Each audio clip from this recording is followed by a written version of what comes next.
Il y a un truc que je me suis toujours demandé. Un truc dont seules certaines personnes sur cette terre possèdent le secret.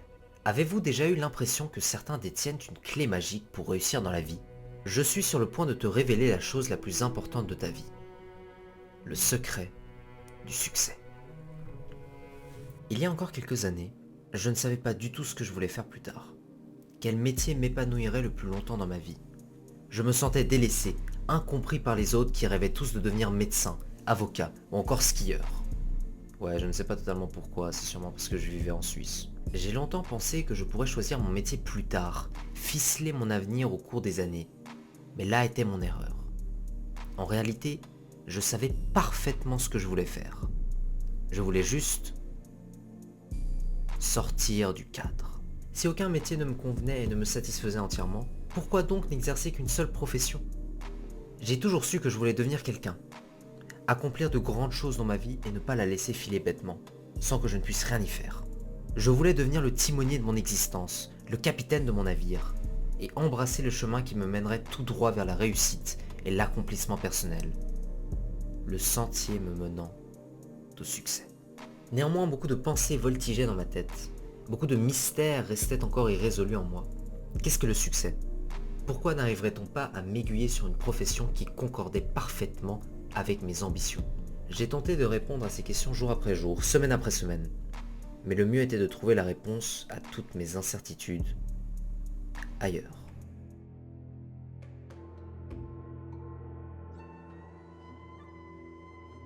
J'ai senti ici une autre atmosphère, un autre moyen de mener sa vie qui me rapprocherait de mes réponses.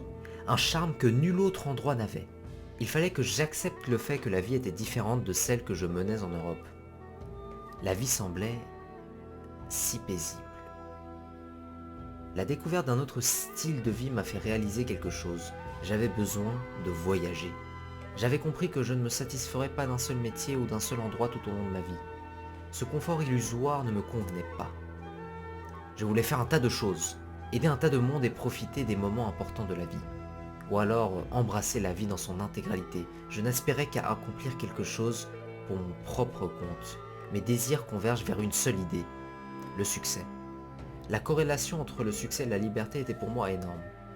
Pour trouver la dernière pièce du puzzle qui pourrait raccourcir le temps que je prendrais à atteindre la réussite, j'avais besoin de partir là où la démesure embrassait le luxe.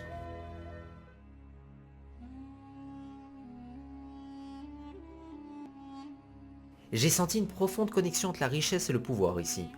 L'influence qu'avaient les entrepreneurs était gigantesque, et encore plus pour les entrepreneurs d'Ubayotte. Le gouffre séparant les habitants ici m'afflige et me faisait réaliser que seuls ceux qui avaient cru en leurs rêves avaient pu se permettre de vivre dans ce perpétuel confort et cette démesure inégalée. Les personnes peuplant Dubaï et ayant atteint le succès que je rêvais d'avoir avaient toutes quelque chose en commun. Elles étaient toutes ambitieuses. Là où j'habite, les personnes ne rêvent plus, ne se surpassent plus. Elles ont cessé d'évoluer.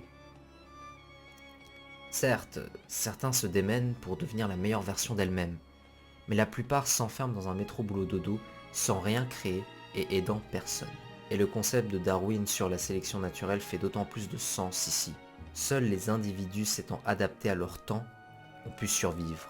Seuls ceux qui avaient encore assez d'imagination pour créer quelque chose restaient en vie. C'est cette vision de voir les choses différemment qui leur a permis d'attraper leurs rêves et d'écrire des pages dans l'histoire. Je voulais moi aussi écrire les pages de ma propre histoire et ne pas seulement confectionner le livre. J'aspirais à devenir la meilleure version de moi-même, une version sans regret, ambitieuse, libre, riche et innovante.